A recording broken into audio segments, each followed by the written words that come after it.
अस्सलाम वालेकुम guys, my name is Mohammad Usman और आप देख रहे हैं बैयाद गैराज चैनल। और हमारे गैराज में हर किस्म की मैकेनिकल, इलेक्ट्रिकल, डेंटिंग, पेंटिंग हर किस्म की सर्विसेज अवेलेबल हैं। और आज हम आपको अपने गैराज के एक छोटा सा विज़िट करवाएंगे।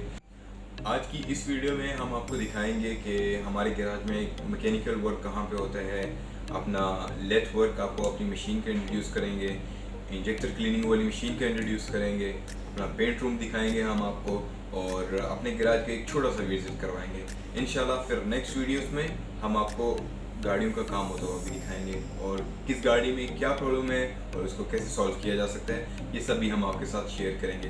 तो स्टे ट्यून, इंशाल्लाह see you in next video. Thank you so much, bye bye.